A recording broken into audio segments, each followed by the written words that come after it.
sekolah inspirasi pedalaman in his hometown Banjarnegara, Riza Asyumarida Azra, who is also known as Riza, heard the farmers' problem about the price of cassava, which was very cheap. Listening to the farmer's story triggered this Bachelor of Engineering from Gajah Mada University to look for a way which could add the product value of cassava. From the discussion with the agricultural expert, Riza got suggestion to process cassava to become mocaf, or modified cassava flour.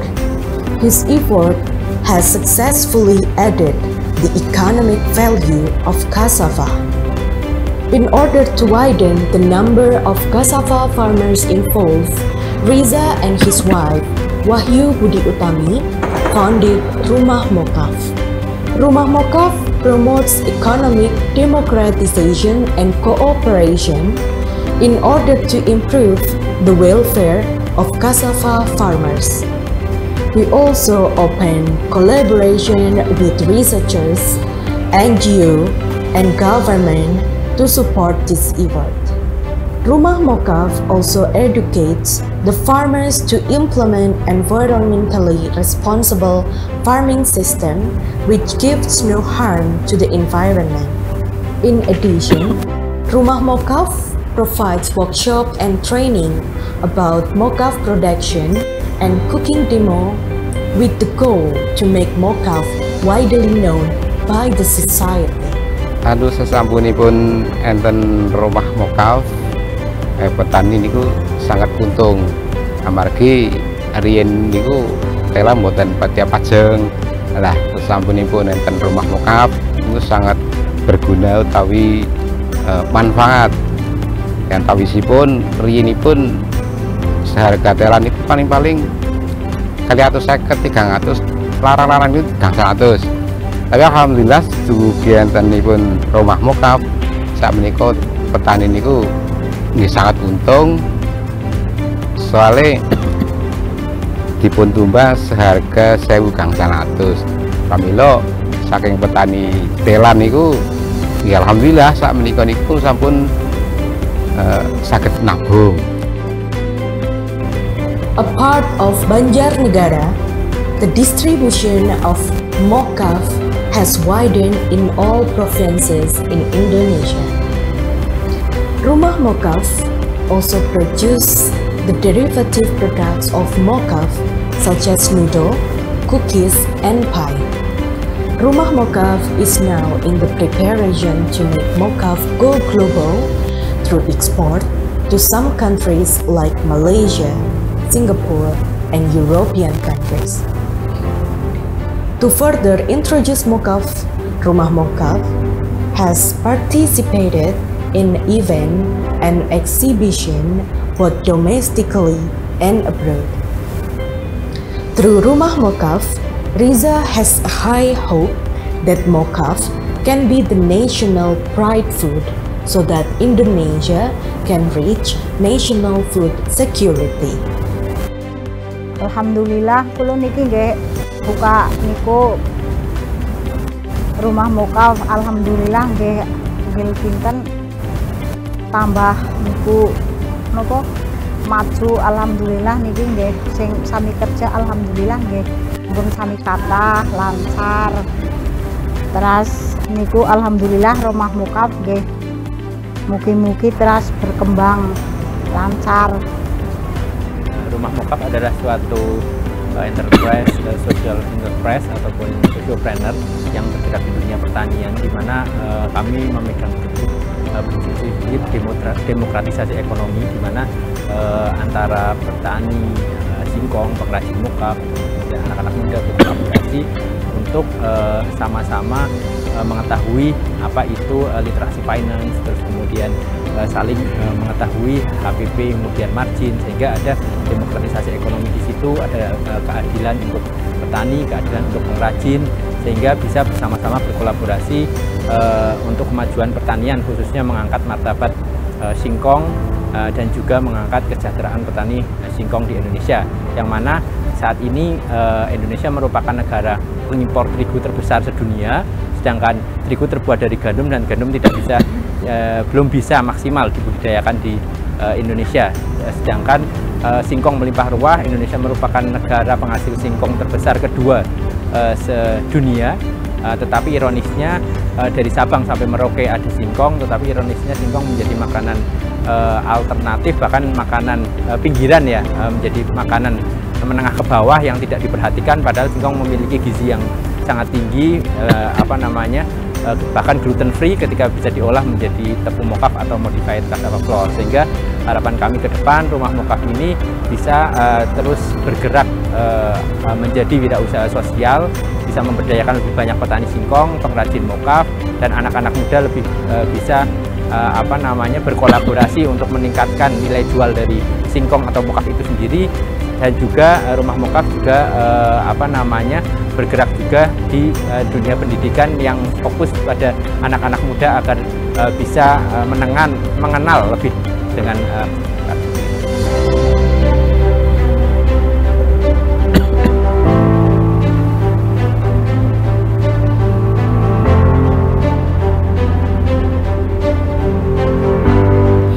dari petani untuk healthy food lovers seluruh dunia.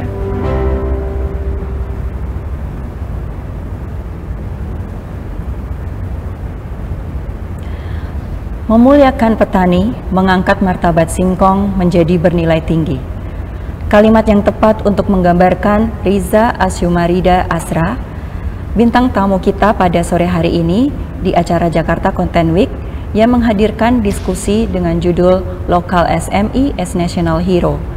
Sebuah acara diskusi yang mengangkat festival jajanan pasar dan memperkenalkan program standarisasi street food and local food yang didanai dan didukung oleh Kementerian Koperasi dan UKM. Pada sore hari ini saya akan menyapa Mas Riza. Mas Riza, apakah sudah hadir di sana? Ya, selamat sore. Selamat sore Mas Riza, sehat Mas? Ya, alhamdulillah sehat. Alhamdulillah. Sebelum kita memulai acara diskusi pada sore hari ini, saya akan membacakan terlebih dahulu tentang Mas Riza. Mas Riza ini bisa dibilang usianya terbilang muda dan merupakan representasi generasi milenial yang inspiratif. Beliau peduli dengan situasi sosial petani dan peka akan potensi yang ada di lingkungan sekitarnya. Di Banjarnegara, daerah penghasil singkong terbesar kedua se-Jawa Tengah, seperti yang sudah kita lihat tadi bersama-sama melalui video yang kita lihat sebelum acara ini. Mas Riza mendirikan rumah mokaf dan menjalankan usaha berlandaskan asas sosiopreneur, berkarya dan membangun usaha dengan mengambil tanggung jawab dan peranan untuk meningkatkan kesejahteraan petani dengan konsep keterbukaan demokratisasi ekonomi. Bersama para petani, Mas Riza mengolah singkong menjadi produk berkualitas dan bernilai tinggi. Singkong diolah menjadi tepung mokaf yang memiliki karakteristik yang hampir sama dengan tepung terigu, bahkan kandungan gizinya lebih sehat. Inovasi ini juga terus dikembangkan oleh Mas Riza bersama ibu-ibu dan anak-anak muda di daerah sekitarnya, dan ia mengembangkan beragam jenis produk mokaf, modified cassava flour, dan mengembangkan strategi pemasaran untuk menembus pasar dunia. Untuk itu, sebelum saya memulai perbincangan ini, Mas Riza mungkin bisa menjelaskan tentang kepada para pemirsa di Jakten tentang awal mula dan latar belakang yang mendorong Mas Riza untuk mendirikan bisnis rumah mokaf ini, Mas. Mungkin juga bisa menjelaskan kondisi yang ada di masyarakat di sekitar Mas Riza, sehingga Mas Riza kemudian terdorong untuk mendirikan bisnis rumah mokaf ini. Silakan. Ya, terima kasih sebelumnya. Yang pertama saya mengucapkan terima kasih diberikan kesempatan untuk berbagi. Awal mula dari rumah mokaf Indonesia berdiri itu tahun 2014 ya, karena kebetulan saya dan teman-teman punya passion di dunia sosial gitu ya, meskipun sebenarnya basic keilmuan saya teknik elektro gitu ya, tapi akhirnya saya terjun ke dunia apa namanya pertanian gitu. Awalnya punya komunitas namanya Sekolah Inspirasi Pedalaman. Apa namanya gerakan sosial pendidikan ya, yang setiap hari Sabtu Minggu kita ke desa-desa menginspirasi bermain bersama anak-anak yang putus sekolah, karena waktu itu di kampung halaman kami di Banjarnegara indeks pembangunan manusianya termasuk yang terendah gitu ya di Jawa Tengah gitu ya, sehingga ini merupakan langkah kecil kami gitu ya untuk menginspirasi anak-anak yang putus sekolah di desa-desa. Nah, suatu saat ketika kami sedang bermain dengan anak-anak, menginspirasi anak-anak di desa, itu adalah suatu desa di mana waktu itu desa itu merupakan desa penghasil singkong terbesar gitu ya. Hamparan singkong ada di situ. Terus kemudian orang tua dari anak yang kita inspirasi tiba-tiba datang ke kita, menangis, mengeluh bahwa harga singkong waktu itu 200 perak per kilo gitu. Jadi harga 1 kilonya itu 200 perak per kilo gitu. Jadi harganya 200 perak per kilo, sehingga itu sangat murah, sehingga singkong berhektar-hektar di apa namanya dibiarkan membusuk di lahan. Karena dan itu tahun 2014 ya Mas? Gitu ya.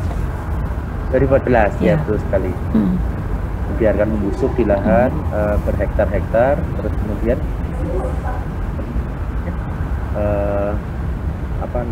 semua rugi lah ini begitu. Singkong tidak ada harganya, terus padahal panennya 1 tahun sekali. Nah, dari situlah akhirnya saya dan teman-teman bergerak artinya bagaimana bisa menyelesaikan permasalahan singkong ini gitu. Karena ternyata tidak hanya di Banjarnegara, dan ternyata permasalahan ini hampir merata ya di seluruh daerah-daerah di apa namanya di tanah air gitu. Harga singkong apa namanya selalu rendah gitu ya. Petani selalu dirugikan, petani singkong dan lain sebagainya. Nah, dari situlah adalah saya belajar dari nol, konsultasi dengan praktisi, akademisi maupun pakar singkong gitu ya.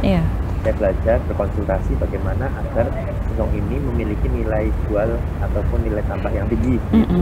Nah, akhirnya dari hasil konsultasi ternyata sebagian besar apa namanya menyarankan agar mengolah singkong menjadi tepung mokaf atau modified cassava flour, tepung singkong yang termodifikasi. Apa namanya, karena pangan masa depan seperti itu, katanya seperti itu. Nah, akhirnya apa namanya saya belajar dari nol, apa namanya sampai bisa benar-benar membuat mokaf. Terus kemudian apa namanya saya benar-benar belajar dari nol sampai bisa membuat mokaf. Terus kemudian akhirnya setelah itu diajarkan ke petani-petani, setelah kami bisa apa namanya yang ada di desa-desa, kemudian akhirnya petani bisa mengolah singkong menjadi mokaf sampai sekarang.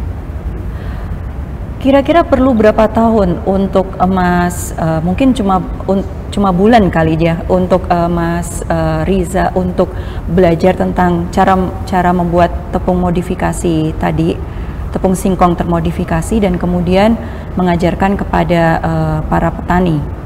Perlu waktu berapa lama?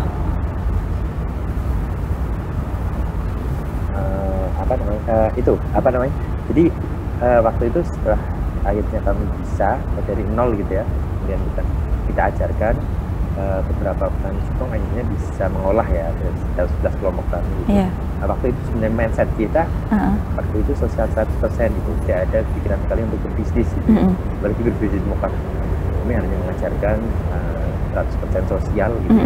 Ternyata setelah petani bisa mengolah dari tepung singkong menjadi tepung mokaf, bukan hanya menyelesaikan masalah, malah nambah masalah karena memasarkan tepung itu gitu. Karena itu produk baru, terus masih sangat asing di masyarakat gitu. Apa namanya akhirnya kita mencoba mencari data gitu ya. Di situ di tahun 2014 itu ternyata Indonesia merupakan negara penghasil singkong terbesar kedua ya setelah Brazil. Waktu itu tahun 2014 dari Sabang sampai Merauke ada singkong, singkong melimpah ruah, tetapi singkong menjadi makanan alternatif dalam artian makanan yang dianggap sebelah kita, makanan yang istilahnya makanan orang susah gitu ya, orang image-nya gitu ya. Image. Gitu. Terus tetapi ini kita cari persamaannya mokaf ternyata persamaannya dengan tepung gandum atau tepung terigu ya, yang mana Indonesia merupakan waktu itu 2014 negara pengimpor terigu terbesar pertama ya dunia sampai sekarang. Jadi setiap tahunnya impor terigu ke Indonesia itu terus meningkat. Bahkan tahun ini bisa sampai 19% ya peningkatannya, sangat drastis karena dari kalangan menengah ke bawah sampai menengah ke atas semua mengkonsumsi terigu. Tapi kita bisa lihat dari Sabang sampai Merauke tidak ada hamparan gandum. Sehingga 100% harus impor gitu kan. Betul. Bahkan di daerah kami ada makanan khas yang apa namanya setiap pertigaan ada makanan tradisional ya, makanan khas di Banjarnegara, jajanan pasar namanya mendoan. Makanan tradisional, tetapi ironisnya tepungnya terigu impor gitu ya. Makanan tradisional yang tepungnya impor gitu kan. Dan sangat ironis sekali, terutama mie instan sebagainya gitu. Nah, itulah saya melihat data yang sangat miris. Selain Indonesia penghasil singkong terbesar kedua dunia, tapi petaninya bagian besar tidak sejahtera, bahkan rugi terus. Tapi di sisi lain Indonesia negara pengimpor terigu dunia yang tiap tahunnya impornya bertambah. Nah, itulah akhirnya kita semakin yakin bahwa ini merupakan real kedaulatan pangan lokal ya, ketika kita bisa menghentikan impor terigu ataupun kita bisa beralih dari terigu ke mokaf, ada jutaan petani singkong yang akan terangkat kesejahteraannya dan akan terangkat martabatnya. Iya, setuju Mas. Mas, ini kan berarti ada soal mindset berarti di masyarakat ketika dengan ironisnya kita justru menjadi pengimpor terigu sementara kita dari Sabang sampai Merauke seperti yang sudah disebut oleh Mas Riza tadi tidak ada lahan gandum sama sekali gitu. Menurut Mas Riza sendiri dalam hal ini untuk mengubah mindset tersebut supaya masyarakat bisa beralih untuk mulai menggunakan tepung singkong atau tepung mokaf, ini bagaimana menurut Mas Riza sendiri? Ya, kami mencoba untuk ini apa namanya terus mengedukasi ke masyarakat gitu dengan berbagai macam cara. Salah satunya dengan produk turunan mokaf itu sendiri gitu. Misalnya produk-produk yang tadinya 100% dari tepung terigu kita coba olah 100% dengan tepung mokaf. Jadi contohnya kita ada rumah Pak Presto ya. Ada bakmi Jawa mokaf gitu kan. Ada fried chicken mokaf gitu kan. Ada apa namanya cookies mokaf, pie mokaf gitu. Itu yang edukasi yang paling mudah gitu. Bahkan kita pernah kolaborasi dengan Bank Indonesia Purwokerto, kita makan mie ayam mokaf berbanyak waktu itu di alun-alun Purwokerto. Jadi kita membuat mie mokafnya, terus kita kerahkan apa namanya penjual mie ayam yang ada di pinggir jalan itu, kita kerahkan di alun-alun untuk memasak mie-nya, tapi mie-nya kita yang buat di mokaf. Terus masyarakat kita kumpulkan di alun-alun. Itu ternyata cukup efektif juga mengedukasi ke masyarakat gitu kan. Terus yang ketiga apa namanya kita mencoba mengimajikan apa ternyata tepung singkong ini yang dianggap mata gitu ya, dianggap makanan alternatif gitu, itu ternyata kita olah menjadi mokaf yang premium, bisa diminat, ternyata lebih sehat gitu kan. Dan yang jika dibandingkan dengan tepung terigu itu, tepung mokaf gluten free, rendah indeks glutenik, kaya serat gitu, sehingga baik dikonsumsi orang-orang yang bergaya hidup sehat dan uji kanker dan lain sebagainya gitu. Nah, edukasi yang akhirnya apa namanya mengangkat mokaf itu sendiri, apa namanya sehingga mokaf itu bisa lebih terserap di masyarakat seperti itu. Dan apa namanya kami juga melakukan sertifikasi terhadap mokaf kami agar mokaf kami bisa menjadi mokaf berkualitas premium gitu. Sertifikasinya sudah lengkap seperti ada halal UI, BPOM, terus kemudian ISO 9001 gitu kan. Kami kemarin baru mendapatkan sebagai tepung mokaf bersertifikasi HACCP pertama di Indonesia gitu, karena itu sertifikasi apa BPOM-nya internasional gitu, seperti itu sudah kami dapatkan. Harapannya ini bisa meningkatkan nilai dari singkong itu sendiri dan bisa diterima di masyarakat. Baik, Tadi menarik Mas cerita dari Mas Riza tentang program yang bersama para pedagang mie ayam di Banjarnegara gitu. Itu sebagai satu awal yang menurut saya bisa untuk dijadikan semacam program jangka panjang.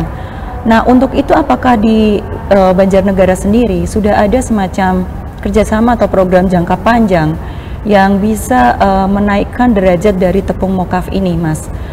Jadi tidak hanya acara-acara yang bersifat sementara seperti ada acara memasak bersama pedagang mie ayam, tapi mungkin Mas bisa menceritakan atau menyampaikan harapan bisakah niat ini, tujuan mulia ini bisa ditangkap oleh pihak-pihak untuk bisa menjadikan ini program jangka panjang atau yang terus berkelanjutan, Mas? Ya, jadi memang itu salah satu strategi kami saja untuk lebih memasifkan mokaf ini di masyarakat gitu ya, seperti itu. Nah, untuk jangka panjangnya memang kita harus bekerja keras, berusaha secara bersama-sama ya, agar meyakinkan masyarakat. Selama ini kita sudah bertahun-tahun dijajah oleh tepung terigu gitu ya, dan itu impor 100%. Tetapi di sisi lain singkong harus kita angkat gitu. Nah, yang pertama kita memang mencoba untuk melakukan strategi kedaulatan dari desa gitu ya, kedaulatan pangan dari desa. Ada satu desa dan kita kolaborasi dengan kepala desanya, mencoba melakukan istilah kita embargo terigu gitu. Jadi terigu nggak boleh masuk desa itu, tapi desa itu bisa memproduksi mokaf sendiri dan bisa mengkonsumsi mokaf sendiri. Jadi nggak boleh terigu masuk desa tersebut gitu. Ternyata setelah kita buktikan 6 bulan bahkan setahun lebih, ternyata desa itu nggak mati kelaparan gitu tanpa terigu gitu. Dengan mokaf yang ditanam sendiri, dibuat sendiri, dikonsumsi sendiri gitu. Ternyata bisa. Terus kemudian di tingkat kabupaten misalnya gitu, kita mencoba mengawal perda maupun perbuk ya, agar ada peraturan bupati terkait pangan lokal, sehingga ketika ada acara-acara dinas, acara-acara seminar dan lain sebagainya, bisa wajib menggunakan jajanan pasar yang olahannya dari tepung lokal, spesifiknya tepung mokaf seperti itu. Nah, itu sudah kita lakukan juga. Terus kemudian kita sosialisasi juga ke ibu-ibu PKK yang ada di desa-desa agar lebih memasifkan, dan yang lebih tinggi lagi gitu ya, ke tingkat kementerian gitu, kita terus mengawal dan terus menyuarakan bahwa kenapa tepung mokaf masih lebih mahal dari tepung terigu, karena tepung terigu itu sudah impor tapi disubsidi oleh pemerintah sehingga lebih murah. Nah, sehingga kami terus menyuarakan ketika mau fair, ketika ingin benar-benar mengangkat petani singkong, ya kita harus fair, hentikan subsidi terigu biar kita harganya bisa sama, ataupun ekstrimnya hentikan impor terigu gitu. Karena data yang kita peroleh, ketika terigu ini dihentikan, mokaf yang ada di Indonesia diolah menjadi mokaf, kita mampu sekali kok untuk memenuhi itu. Saya yakin Indonesia tidak akan mati kelaparan dapat. Itu mungkin yang strategi yang kami lakukan saat ini. Jadi butuh istilahnya kolaborasi bersama agar program ini bisa kedaulatan pangan lokal di Indonesia itu benar-benar bisa terrealisasi. Baik, menarik sekali nih program-program yang sudah diinisiasi oleh Mas. Untuk saat ini Mas, sejauh ini untuk skala produksinya bagaimana Mas? Sudah sejauh mana dari rumah mokaf ini? Ya, kami mencoba terus melakukan penetrasi pasar gitu ya. Dalam artian kami terus mengembangkan impact ataupun petani yang terlibat, petani yang terlibat di mokaf. Meskipun saat ini kapasitas maksimum kami baru 30 ton bulan gitu. 30 ton per tapi kami terus bulan kapasitas maksimal gitu ya, yang sudah tersertifikasi organik gitu. Dan tapi kita terus mengembangkan impact ataupun terlibat seperti itu, karena Rumah Mokaf ini adalah rumah bersama yang di dalamnya ada 3 klaster. Klaster yang pertama adalah klaster petani singkong yang sudah bertahun-tahun singkong gitu ya. Nah, yang tadinya hanya sekedar tancap, tidak tahu HPP-nya berapa, marginnya berapa, kemudian sering rugi terus gitu. Nah, kita dampingi agar petani singkong bisa maksimal dalam produktivitasnya, kemudian paham literasi finance, HPP-nya paham. Sekarang kami sudah bisa menghitung gitu, HPP-nya berapa, marginnya berapa, terus kita menjadikan ini. Jadi lahannya sudah organik. Ternyata petani singkong itu punya kalau nggak kambing, sapi gitu. Kita kombinasikan, kita olah kotorannya menjadi organik, terus kemudian kita gunakan untuk memupuk singkong itu sendiri, sehingga sekarang singkongnya setelah tersertifikasi organik. Nah, klaster yang kedua itu dan klaster penghasil Mokaf itu ibu-ibu yang lebihnya menganggur di desa-desa, ibu rumah tangga, memberdayakan untuk mengolah singkong menjadi Mokaf kasar gitu. Misalnya mengubah, memotong, merendam enzim, melakukan modifikasi, sambil menjadi ada perputaran ekonomi baru di situ. Gitu. Ada tadinya menganggur, sekarang sudah ada pekerjaan baru di desa, gitu, perputaran ekonomi baru. Terus klaster yang ketiga itu anak-anak muda di desa yang anak-anak muda di desa-desa maupun di kota-kota yang tugasnya adalah melakukan branding, packaging, pengemasan, sertifikasi, kemudian digital marketing, dan pasar, akan melakukan pendampingan terhadap petani dan wajib Mokaf. Sehingga kita selalu berkolaborasi dan kita rutin untuk bersama ya, tentunya, karena ada prinsip yang kami lakukan yaitu demokratisasi ekonomi. Jadi kita selalu bersama untuk menentukan KTP dan bicara bersama. Ada keterbukaan di situ, terus kemudian ada fair trade seperti itu, tidak ada yang sangat dirugikan dan tidak ada yang sangat diuntungkan, sehingga ada keadilan di situ dan saling sejahtera secara bersama-sama seperti itu. Untuk menjalankan klaster-klaster tadi, Mas, kira-kira ada total ada berapa desa yang ikut serta atau saat ini, Mas? Ya, jadi untuk saat ini ada sekitar 11 desa gitu ya. Tapi sekarang sudah mulai tidak hanya di Banjarnegara saja, ada di beberapa kabupaten lain dan provinsi lain yang juga kami dampingi.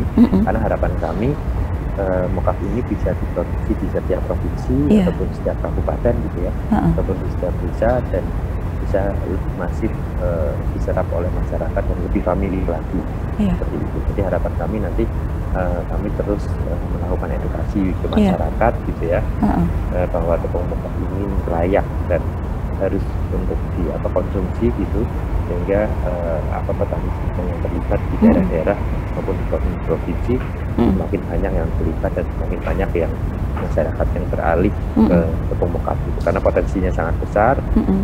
Selama ini tidak pernah diperhatikan secara serius gitu. Sehingga dan head to headnya itu sama tepung terigu gitu ya, yang 100% harus impor gitu.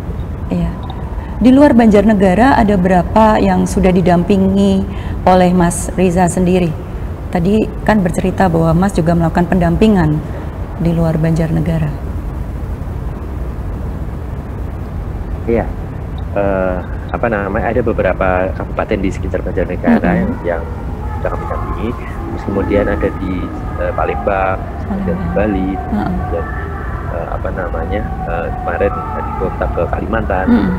Ada di beberapa titik gitu. Tapi harapan kami Mokaf ini harus diduplikasi di setiap kabupaten maupun di provinsi, agar harapan kami bisa memproduksinya sendiri dan mengkonsumsinya sendiri, sehingga Indonesia benar-benar bisa berdaulat secara pangan dan petani singkong bisa terangkat secara kesejahteraan dan martabat singkong bisa lebih terangkat lah seperti itu. Mas, di masa pandemi seperti ini, Mas, Kira-kira kendala apa yang mungkin Mas Riza alami dan juga masyarakat di Banjarnegara yang alami di saat pandemi seperti ini, Mas? Mungkin bisa diceritakan. Ya, nah di saat pandemi ini sebenarnya kami termasuk istilahnya dampak yang positif ya, karena penjualan mokaf meningkat drastis gitu ya. Mungkin ya kami mencoba menganalisa ini teman-teman. Yang pertama karena gaya hidup sehat masyarakat mungkin semenjak pandemi mulai sadar gitu ya, sehingga tepung mokaf yang gluten free dan lebih sehat ini semakin diminati gitu. Atau mungkin juga karena banyak sekali sekarang ibu-ibu yang WFH di rumah, sehingga mungkin mencoba apa namanya iseng-iseng memasak ataupun mencoba mengolah makanan dari tepung mokaf yang gluten free gitu. Nah itu mungkin analisa kami, tapi setelah semenjak pandemi penjualan kami terus meningkat gitu sampai sekarang, dan semoga akan terus bertambah dan petani singkong yang terlibat akan semakin banyak seperti itu. Iya, Mas. Mungkin kalau yang sedikit terkendala di awal-awal saja sih terkait distribusi, gitu kan sempat kan itu beberapa ekspedisi sempat mandek gitu ya, tetapi hanya sebentar saja sih, setelah itu lancar kembali seperti itu. Menarik sekali, ternyata justru malah lebih ada dampak positifnya ya Mas ya, karena memang orang-orang di masa pandemi pada WFH itu yang membuat orang jadi pengen masak yang lebih sehat. Sepertinya itu juga mendukung ya. Mas, tadi Mas Riza cerita tentang literasi finance yang juga menjadi salah satu unsur yang sangat penting untuk bisa diajarkan kepada para petani dan terutama pada kaum muda di Banjarnegara. Mungkin Mas Riza bisa lebih mengelaborasi tentang bagaimana literasi finance ini diterapkan dari sisi bisnis tepung mokaf ini. Jadi lebih seperti ini, kami mendampinginya. Yang pertama kan tadinya petani itu asal tancap gitu kan, jadi bibit singkong kan tancap ya pasti dibiarkan panen. Nah tidak ada perhitungan 1 hektarnya itu agar produktif harus keluar berapa ton dan lain sebagainya. Terus kemudian tidak ada perhitungan terkait sebenarnya 1 bibit dari bibit singkong sampai panen sampai masuk ke dalam mobil itu harga pokok produksinya berapa, terus kemudian apa namanya marginnya berapa yang harus diperoleh dan lain sebagainya. Nah hal seperti itu kan belum terserap ya gitu kan, maksudnya belum tahu gitu kan, selama ini asal tancap saja gitu. Nah itulah yang akhirnya kami mencoba untuk mendampingi tersebut dengan literasi finance. Dalam artian kita dampingi sebenarnya HPP, harga pokok produksi dari 1 kilo singkong dari bibit sampai panen itu berapa gitu. Nah setelah kita pelan-pelan kita dampingi, akhirnya ketemu HPP-nya, terus kemudian ketika HPP-nya ketemu, terus kita beli dengan harga 2 kali lipat bahkan lebih, terus tapi dengan catatan 30% dari keuntungan harus ditabung di tabungannya petani masing-masing, sehingga petani bisa memiliki tabungan saat ini seperti itu, sehingga bisa menabung. Terus kemudian ketika misalnya ada kebutuhan mendadak, karena singkong ini kan panennya setahun sekali, sehingga ketika ada kebutuhan mendadak petaninya tidak harus menghutang di bank-bank, tetapi sudah memiliki tabungan sendiri. Dan sekarang tadi sudah bisa berhitung nih sebenarnya 1 hektar itu untuk bisa menghasilkan produktivitas tinggi harus apa strategi yang harus dilakukan. Seperti itu sih mungkin. Menarik sekali Mas, karena memang saya rasa literasi finance ini sangat diperlukan, terutama ketika kita ingin bisa membuat petani-petani di Indonesia, tidak hanya petani singkong, untuk bisa lebih mandiri ya Mas ya. Saya setuju sekali dengan cara-cara yang sudah diberikan dan dicontohkan oleh Mas Riza, dan sebenarnya masih banyak yang ingin saya sendiri secara pribadi menggali tentang ilmu-ilmu dan pengalaman-pengalaman dari Mas Riza sendiri, terutama dalam hal ini sebagai sosok national hero di lokal SME. Namun sayang sekali dikarenakan acara kita sudah harus selesai. Untuk itu saya mengucapkan terima kasih atas kesempatan yang diberikan dan waktu yang diberikan oleh Mas Riza yang bisa hadir dalam acara Jakarta Content Week pada sore hari ini berkat dukungan dari Kementerian Koperasi dan UKM dalam rangka Festival Jajanan Pasar. Untuk itu saya mengucapkan sekali lagi terima kasih Mas Riza atas waktunya. Jangan segan-segan untuk terus berjuang demi kemandirian dan kemandirian pangan lokal Indonesia ya Mas ya. Untuk itu saya ingin menyampaikan juga terima kasih kepada para sponsor dari Jakarta Content Week, yaitu NextDev Telkomsel, dan kemudian dari Kementerian Luar Negeri Jerman, dan kemudian dari HP dan juga dari Goethe Institute, dan juga terutama kepada Kementerian Koperasi dan UKM. Untuk itu saya Dewi Ria Utari mengucapkan terima kasih, selamat sore, dan tetap jaga kesehatan di masa pandemi COVID selama ini. Terima kasih. Assalamualaikum warahmatullahi wabarakatuh. Proklamasi 75 tahun lalu, kemerdekaan Republik Indonesia diraih dengan mengangkat senjata, bertumpah darah mengusir penjajah dari negeri kita. Itu adalah titik awal di mana kita harus memperjuangkan kemerdekaan selanjutnya. Kemiskinan, ketimpangan adalah hal yang harus bersama-sama kita selesaikan. Kita harus menciptakan kemerdekaan kita sendiri, menjadikannya sebagai cita-cita mulia. Kita perlu ambil peran untuk meraih kemerdekaan dengan aksi nyata. Perjuangan kita belum selesai. Selama rakyat masih menderita, tidak ada kata untuk istirahat. Kami awali dari sini, dari petani singkong Banjarnegara untuk Indonesia.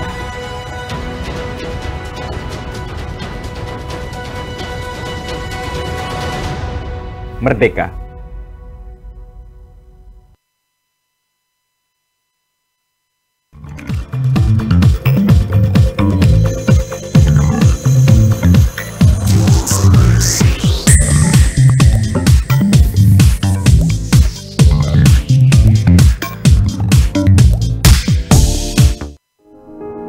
Mengawali hari dengan informasi terkini, menjadi sumber referensi dan inspirasi di setiap aktivitas.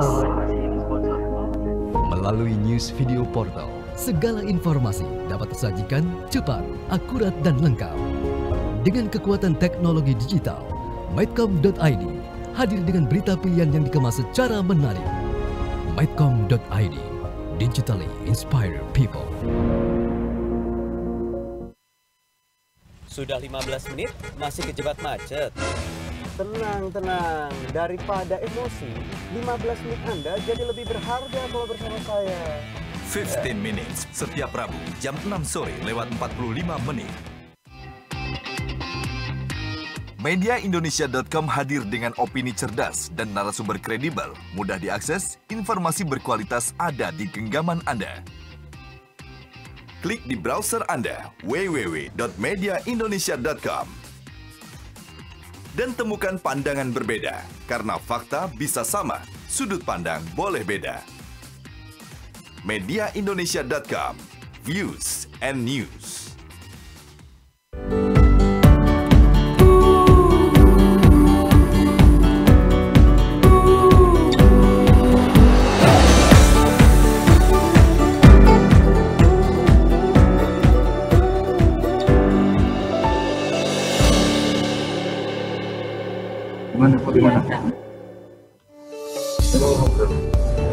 Halo, Mas Riza. Saya selalu menjadi saksi. Mas Riza, ini Melvi. Oh iya Mbak Melvi. Mas Riza, makasih banyak, keren banget. Nanti iya, coba-coba Mbak. Disiarkan lebih dari 20 televisi jaringan JAWPOS Group. Nanti JAWPOS TV paling Indonesia. Lihat lagi tayangannya di website.